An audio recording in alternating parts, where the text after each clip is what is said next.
지난주에 제가 사복음서, 마태복음, 마가복음, 누가복음, 요한복음에 대한 얘기를 잠깐 드렸어요.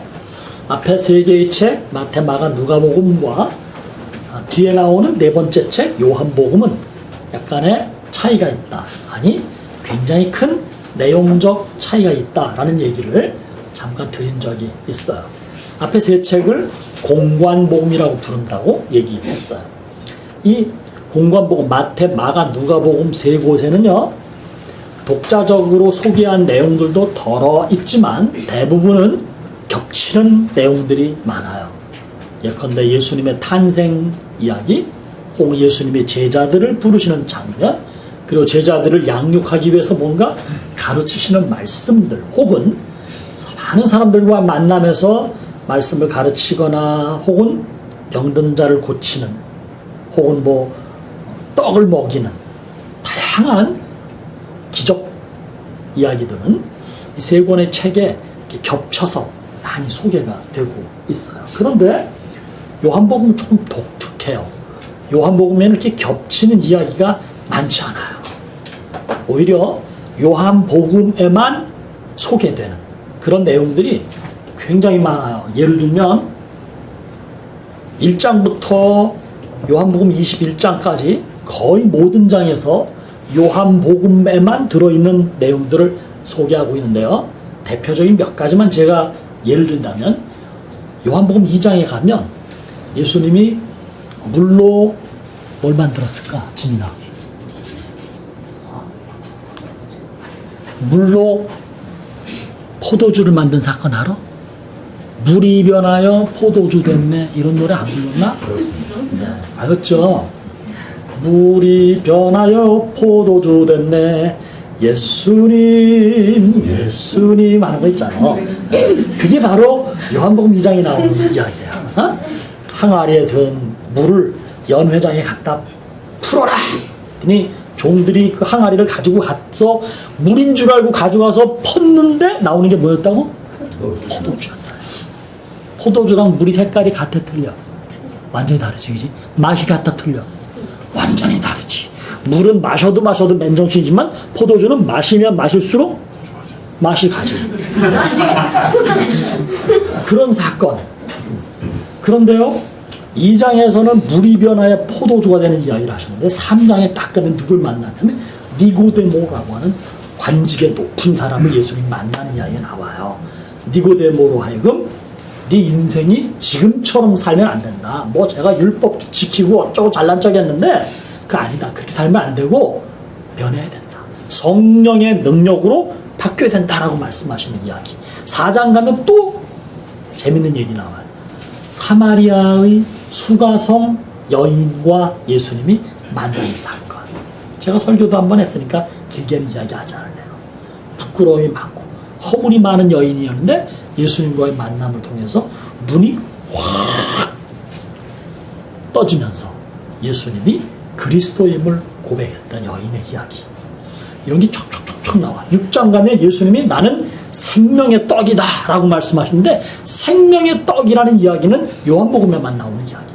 지금 소개한 건 다 요한복음에 나와요. 그리고 예수님이 또 이야기야. 쭉 넘어가면요, 여러분, 예수님이 제자들의 발을 씻긴 사건, 소위 세족 사건이라고 말하죠. 이거는 마태, 마가, 누가복음에는 안 나와요. 최후의 만찬은 나오지만 세족 사건은 요한복음에만 나와요. 13장 가면.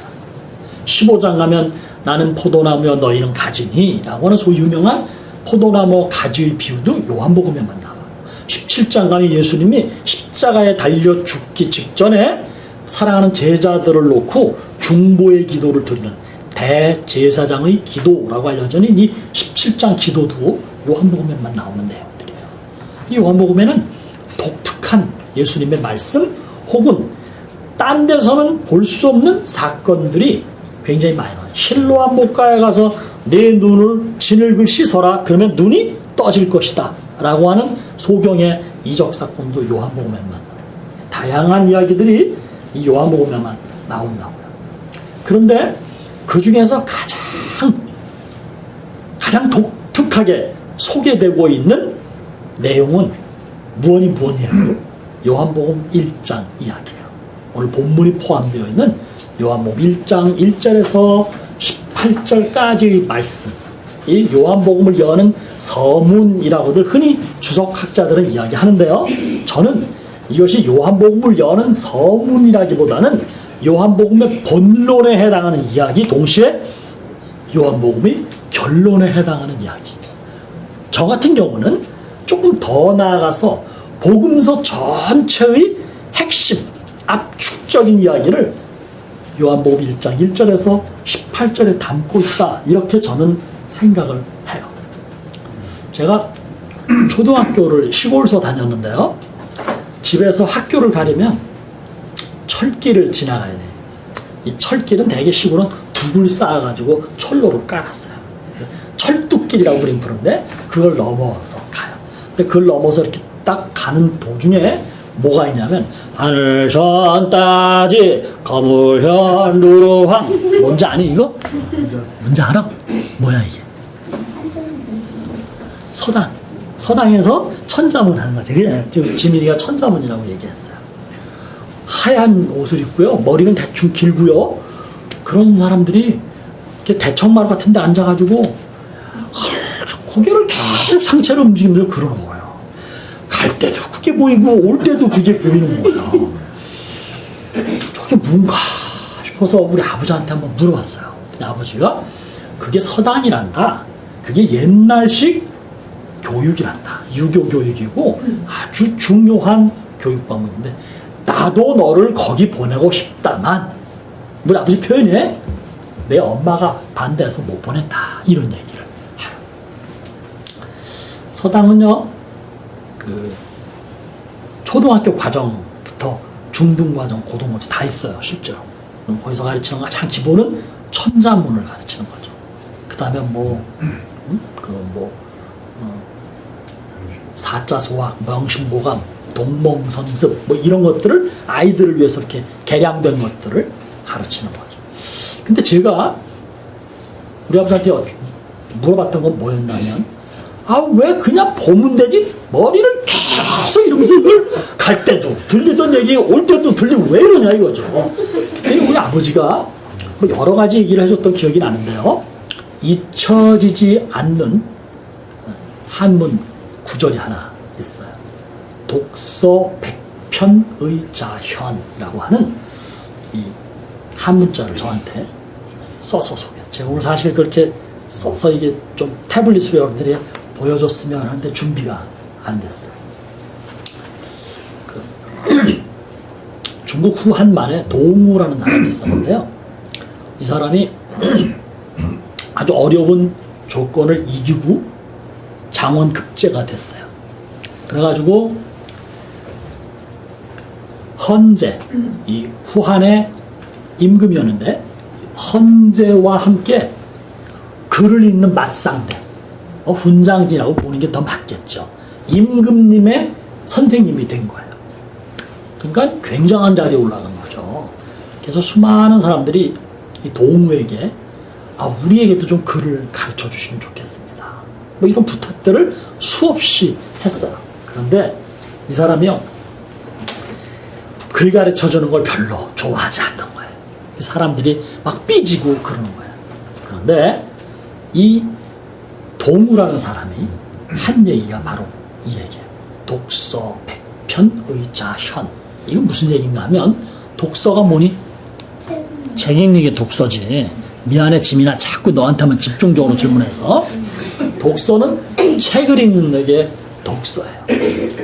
그런데 이 사람이 한 얘기는 뭐냐면, 책을 어떻게 읽으라고 가르친 거냐면, 한 번 읽어도 뜻을 모르겠거든. 두 번을 읽고, 두 번을 읽어도 뜻을 모르면 세 번을 읽고. 몇 번쯤 읽으라는 얘기 같아? 그지? 100편이 나오잖아, 그지? 100번을 읽으면 누구라도 그 뜻을 통할 수 있다. 이게 이 동우가 가르친 독서, 공부하는 방법이라는 거예요. 저희 아버지가요, 왜 걔네들이 그렇게 하는지 아냐? 그냥 이렇게 해가지고 다 외워버린다는 거예요. 천자문을 다 외우는 거야. 천자문 다 외우는 거예요. 옛날 교육은 다 그래요. 노노맹자 대학도 다 외우는 거예요. 그걸 다 외웠을 때 어떤 일이 생기는가 하면 임금님이 시제를 내서 글을 만들어라 그러면 자기가 외우고 공부하고 했던 그 외운 것들이 이 안에 다 있어서 그것이 막 요즘식으로 말하는 컴퓨터처럼 돌아가면서 멋진 글귀들을 만들어내고 시를 쓰고 그렇게 해서 장원급제가 된다. 글쎄 뭐 오늘날 교육에 이게 맞는지는 잘 모르겠어요. 하나 맞는 건 있어요. 깨닫기는 했는지 했지만 이루지는 못한 거. 영어 잘 안 되잖아요. 영어 선생님도 계신가 함부로 얘기하면 안 되지만 나도 뭐 영문도 모르고 들어갔다가 영문도 모르고 다니고 영문도 모르고 졸업한 영문과 출신이긴 해요. 근데 영어가요 외우는 게 최고인 것 같아요. 중학교 교재 교과서 외우고 제가 대학을 다닐 때는 머즈워드의 시를 막 외우라고 너무나 외우기 싫은 거죠. 그런데 그걸 잘 한 사람들은 영어를 정말 잘하거나 곧잘하거나 학자가 되거나 그러면 제가 그걸 딱 한 군데 써먹은 게 있습니다. 그게 뭔가 하면 요한복음 1장 1절에서 18절 말씀을요. 제가 어린 나이였어요. 대학 초년 시절인데요. 기도원에 가서 기도하러 갔다가 성경을 읽다가 요한복음 1장 1절에서 18절 말씀을 집중해서 보는데 무슨 말인지 잘 모르겠어요. 첫 마디부터 헷갈려. 끝까지 잘 모르겠어요. 자, 근데 그때 이걸 정말 집중적으로 읽었어요. 정말 100번 읽었어요. 나중에 이걸 암송을 했어요. 그리고는요, 누가 특별히 저에게 이걸 주석을 해주지 않았는데, 아, 이 말씀이 예수 그리스도가 누구신가에 대한 물음에 대한 정답을 요한을 통해서 요한복음 1장 1절에서 18절 말씀 사이에 우리에게 가르쳐 준 것이구나 깨닫게 되었어요. 그 이제 신학 공부를 하면서 주석 책도 보게 되고 관련 도서들도 읽으면서 아, 이 말씀이 성경 말씀이 정말 귀한 말씀들이 많이 담겨 있지만 그 중에 신구약 성경 전체를 확 압축한 한 문단의 글을 찾아봐라. 그러면 요한복음 1장 1절에서 18절이다. 저는 그렇게 대답을 해요. 한 절을 찾아라. 그럼 그건 말할 나위도 없이 요한복음 3장 16절 말씀이에요. 외워볼래? 하나님이 세상을 이처럼 사랑했습니다. 하나님이 세상을 이처럼 사랑하사 독생자를 주셨으니 누구든지 예수 믿으면 멸망하지 않고 영생을 얻으리로다. 요한복음 3장 16절. 무려 50년을 우리나라에서 불려오던 노래인데 요즘 이거 안 부르나 보네. 이걸 왜 그렇게 많이 불렀나 하면 이 요한복음 3장 16절이 구약성경과 신약성경 오실 예수님과 오신 예수님을 이 요한복음 3장 16절 한 절이 확 압축해서 보여주는 말씀이거든요. 이걸 조금 확장한 게 요한복음 1장 1절에서 18절 말씀이다. 저는 이제 그렇게 고백을 하고 있어요. 예수님이 누구냐? 라고 하는 이 물음에 오늘 본문 말씀이 포함된 1절에서 18절까지 이 18절의 말씀 속에서 몇 가지로 우리에게 소개해 주고 있는데 그 첫 번째가 뭐냐면 어른들도 한번 따라 합시다. 예수님은 창조주 하나님과 동일하신 분이다. 도대체 저게 무슨 말일까? 저도 이해가 안 됐어요. 성경은요 끊임없이 우리에게 예수 그리스도가 누구냐라고 물을 때 첫 번째 대답은 예수 그리스도는 하나님의 아들이라고 표현하고 있어요. 또 그렇게 다 고백하고 믿고 있어요. 그러면 아니 한쪽에서는 하나님의 아들이라고 얘기하고 요한복음 1장 1절에서 3절 말씀에서는 태초에 말씀이 계시니 이 말씀이 하나님과 함께 계셨으니 이 말씀 곧 하나님이 신이라 14절로 넘어간 말씀이 육신이 되어 우리 가운데 거하시며 우리가 그의 영광을 보니 은혜와 진리가 충만하도록 말씀은 예수님과 동일한 분이네. 그런데 예수님이 태초에 하나님과 함께 계셨고 그 예수님 곧 하나님이시다. 말도 안 되는 얘기가 무슨 얘기일까? 한쪽에서는 예수님은 하나님의 아들이라고 얘기하고 한쪽에서는 예수님은 하나님 그분이라고 얘기하는 게 이게 무슨 얘기일까? 하나님의 아들이라는 표현은 어디서부터 이게 시작이 된 건가 하면 마태복음 3장을 보게 되면 세례 요한이 나타나서 회개하라 천국이 가까웠느니라 막 소리를 질러요. 수많은 사람들이 자기 내면을 들여다보니까 죄가 많거든, 부끄럽거든. 그래서 세례 요한한테 와서 머리를 숙이고 제가 죄인입니다.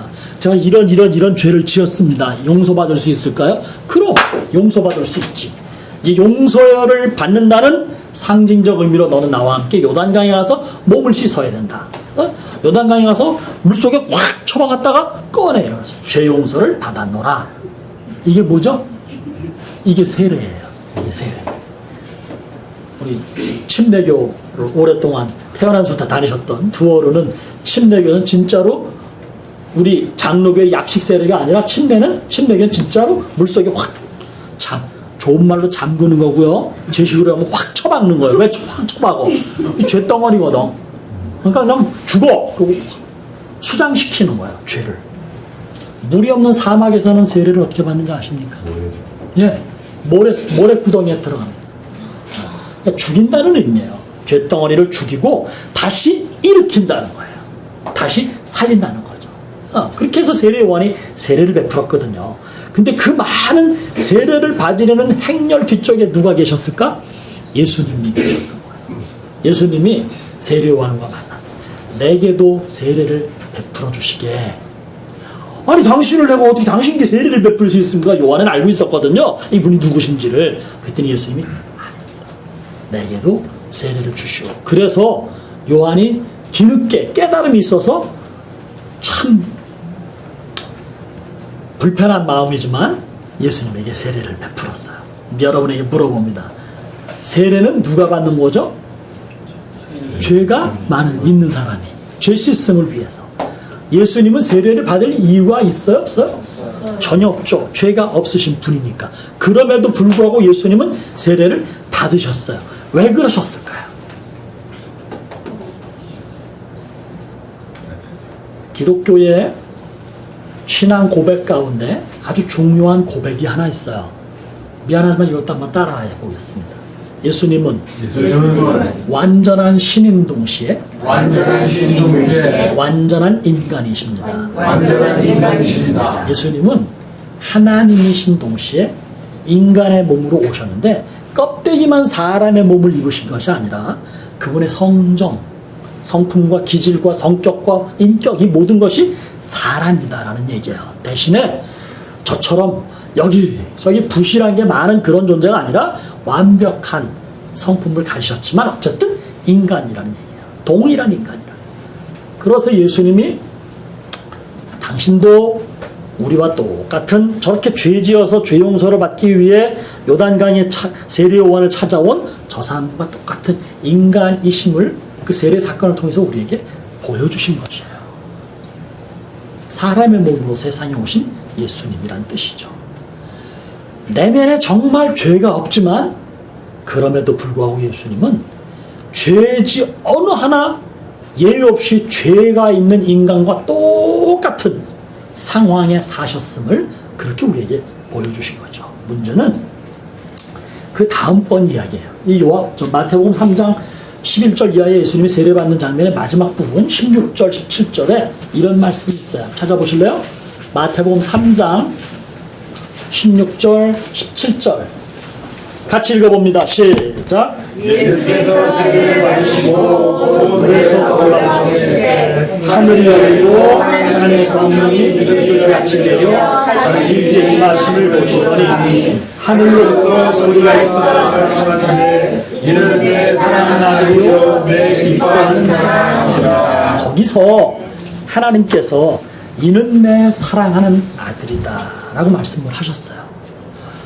이게 연유가 돼서 예수님은 하나님의 아들이십니다 라는 고백이 나오기 시작을 했어요. 그런데 사실은 이 고백은 하나님의 아들이라는 이야기를 아버지와 아들, 이성호 집사님과 규원이, 김원 집사님과 건이, 이런 식으로 생물학적으로 이걸 우리가 이해하고 받아들이면 곤란해진다라는 이야기예요.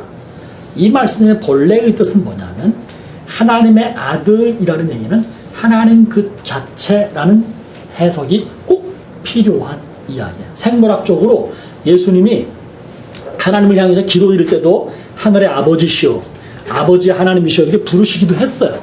그러니까 예수님을 하나님의 아들이라고 우리가 호칭을 하기는 해요. 하나님도 예수님을 향해서 이는 내 사랑하는 아들이다 이렇게 부르셨어요.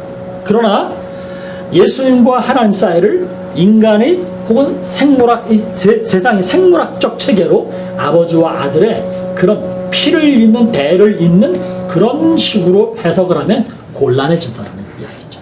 이 얘기는 그 얘기가 아니에요. 이 얘기는 생물학적 세대를 건너뛰어서 오늘 우리가 읽었던 본문 말씀 요한복음 1장 1절에서 3절까지의 말씀, 이게 원래의 토대라고 하는 거예요. 예수님은 어떤 분이신가 하면 태초에 계셨던 하나님과 함께 계셨던 말씀이다.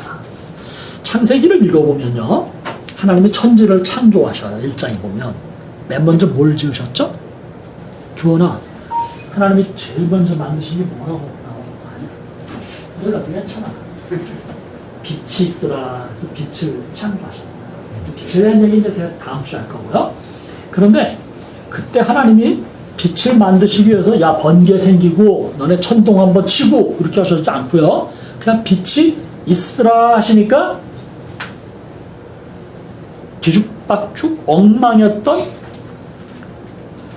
카오스의 세계에 환한 빛덩어리가 생기면서 질서 정연한 코즈모스의 세계로 바뀌었다는 얘기죠. 뭘로 창조하셨다고 그러죠? 우리는 이걸 하나님이 말씀으로 창조하셨다. 말씀. 근데 그 말씀을요, 영어 성경은 뭐라고 얘기하는가 하면 요한복음 1장에 나오는 1절에 나오는 이 말씀을 영어 성경은 word라고 하는, 그냥 말, 영어로 말이라고 하는 단어를 많이 써요. 그런데 그래서 우리말도요, 이걸 번역할 길이 없어요. 그래서 말이라고 안 하고 존칭을 써서 말씀이라고 썼어요. 근데 헬라어 성경은, 즉 요한복음의 원전인 헬라어에서는 이 말씀을 뭐로, 원래의 단어는 뭐로 사용됐냐면 로고스라는 단어를 사용하고 있어요. 로고스. 로고스는 도대체 뭘까? 로고스라는 건 도대체 뭘까? 이 로고스는 이 시절로 말하자면, 즉 예수님 당시 그 윗대 그 아랫대 이 무렵이죠. 이 무렵에 헬라의 철학에서 굉장히 중요하게 사용됐던 단어가 바로 로고스라고 하는 단어예요. 특별히 이제 스토아 학파라는 데서는 이 로고스를 뭐라고 해석하고 개념을 받아들이는가 하면 세상 만물을 움직이게 하는 이치, 원리, 최고의 원리가 로고스다 이거예요. 이 로고스에서 나온 것들이 뭐 로기야, 로직, 논리를 뜻하는 이런 것들이 많이 나오잖아요. 철학이라는 게 뭐야? 무식하게 이야기하면 말싸움 하는 거야. 좋게 이야기하면 논리를 가지고 어떤 개념들을 정립해 가는 게 철학이라는 학문이잖아요. 그래서 이 철학에서는, 헬라 철학에서는 로고스가 무척 중요한 거예요. 헬라 철학이 이야기하는 세상, 그 철학으로 만들어진 세상 덩어리죠. 이 세상 덩어리의 가장 중요한 원리, 이 모든 것들을 움직이게 하는 힘의 근원, 그래서 로스라고 불렀던 거야. 무슨 정확하게 말하면 실체가 안 보이는 거죠. 잡히는 것도 없고 보이는 것도 없어요. 그러나 원리를 로고스라고 불렀어요. 그러니까 세상에서 가장 가치 있는 게 뭐냐? 로고스지. 이게 이제 헬라 사람들이 머릿속에 가지고 있는 거예요. 그런 사람들에게 예수님이 누구신가를 요한이 소개해야 되는 거잖아요. 그들이 생각하는, 그들이 알고 있는 예수는 누굴까? 아예 몰라요. 대부분의 사람들은 아무것도 몰라요. 예수가 누구야? 몰라. 어디 살았는데 모른다니까. 너는 알아? 나서 들어는 본 것 같아. 내가 들은 이야기로는 여기도 아니고 저 시골 뭐 유대 나라 저 시골에 그 조그만 동네 예루살렘에서 뭐 반역죄를 지어가지고 십자가에 달려 죽었대. 그러면 정말 쪽팔리는 인간이구만. 이렇게 나오는 게 예수님의 정체성. 그런 사람들에게 요한이 예수님이 누구신가를 전해야 되는 거예요. 전할 길이 없는 거예요. 전하, 예수님은 내가 그분을 3년을 따라다녔거든. 그분이 우리에게 이런 말씀도 가르쳤고 이런 기적도 행하셨고 백날 이야기해봐야 죄송합니다. 귀신 신나라 까먹고 있는 얘기하고 있네. 이 소리밖에 들을지 없는 거죠. 그 요한이 어디서 살았냐면 에베소라는 곳에서 오랫동안 살았어요. 그러니까 에베소는 그리스거든요. 헬라 철학의 본산지거든요. 아테네와 더불어서. 그러니까 요한이 거기서 헬라 철학을 많이 듣고 나름 공부도 하게 된 거예요. 그래서 헬라가 어떤 동네인지를 알았고 헬라 철학이 무엇인지를 깊이 연구했던 요한이 예수님이 누구신가를 설명해야 되는 첫 번째, 예수님은 하나님과 동일하신 분. 예수님은 바로 천지를 창조하신 하나님 그분이십니다. 이렇게 얘기를 해줘야 되는 거예요. 그런데 그렇게 얘기를 하려니까 복잡하거든요. 그래서 요한이 예수님을 헬라 너희들이 철학에서 이야기하는 최고의 가치, 이 세상 천지 만물을 움직이게 하는 힘의 동력, 그 근본, 이 세상 모든 것들의 중심, 핵심, 로스라고 이야기하지 않냐? 로고스가 바로 누구신가? 바로 우리 주님 예수 그리스도가 로고스야. 그래서 그분은 태초에 하나님이 천지를 창조하실 때 말씀으로 창조하셨거든. 그 말씀이 누구신가 하면 바로 우리 주님 예수 그리스도셔. 그리고 그분은 우리가 하나님의 아들이라고 부르기는 하는데 사실은 그때부터 하나님과 함께 계셨던 삼위일체 하나님의 두 번째 위격인 성자 하나님, 그분이 바로 예수님이다. 이렇게 설명을 한 거예요. 여러분 조금은 이해가 되세요? 네. 이게 바로 오늘 우리가 읽었던 이 본문 말씀에서 예수님이 누구십니까? 를 묻는 사람들에게, 아니 예수님은 이런 분입니다를 소개해야 되는 요한이 자기 사명감에서 죽기 전에 내가 예수님이 누구신지를 이 헬라 사람들에게, 전 세계 사람들에게 이해할 수 있도록 가르쳐야 하는데 어떻게 가르쳐야 할까를 고민하고 고뇌하고 기도하던 요한이 헬라 철학의 중심인 로고스라고 하는 개념으로 예수님을 설명한 거예요. 그래서 예수님은 태초에 말씀으로 하나님과 함께 계셨던 분, 하나님이 말씀으로 천지를 창조하셨는데 바로 예수님이 그 천지 창조의 행위를 직접 행하신 말씀이라는 분, 따라서 예수님은 하나님 그분이시다 라고 이 요한이 고백하거나 혹은 그렇게 가르쳤다라는 말씀이죠.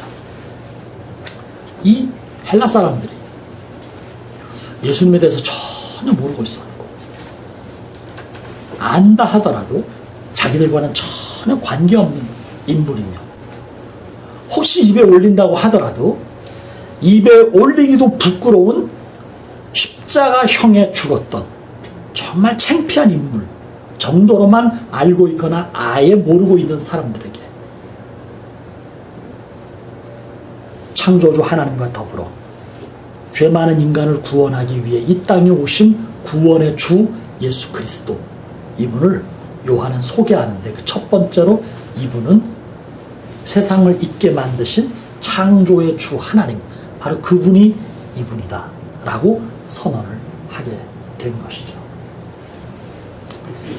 여러분, 예수님께서 세상을 사랑하셔서 이 땅에 오셨는데 그분이 사람의 몸을 입고 오셨어요.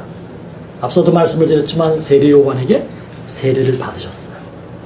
왜 그러셨는가 하면 그분은 인간이 어떤 존재인지, 세상에서 하나님의 창조물로 창조되었지만 의도하지 않았거나 혹은 의도했던 이런저런 죄로 인해서 인간이 얼마나 힘들게 살아가고 있는가를 그분은 직접 경험하셨어요. 태어날 때부터 불행하게 태어나셨어요. 요즘 말로 하자면 정혼만 한 상태, 약혼만 한 상태, 완벽한 부로 인정받을 수 있는 결혼식을 올리지 않은 약혼자 사이에서 태어나신 분. 세상 사람들이 얼마나, 물론 그 시절에 그런 일들은 다반사로 있긴 했어요. 그러나 소위 말해서 정상적인 사람들 혹은 귀족층에서는 예수님을 볼 때 뭐라고 부르겠어요? 사슴. 예수님은 어려서 아버지를 여의었어요. 어려서부터 예수님은 아주 가난하게 살아야 했어요. 공부도 많이 못하셨고 예수님이 가정경제를 가족들을 책임져야 하는 일을 하셨어요. 목수 일을 하셨어요. 요즘으로 말하면 머리를 써서 돈을 버는 것이 아니라 몸을 써야만 노동을 해야만 먹고 살 수 있는 노동자로 자라나셨어요. 예수님은 일찌감치 30이 되었을 때 남들은 결혼을 해서 새로운 가정을 이룬 그때 예수님은 집을 나와서 결혼을 하지 않으시고 비슷한 부류의 사람들을 불러서 새로운 공동체를 만드셨어요.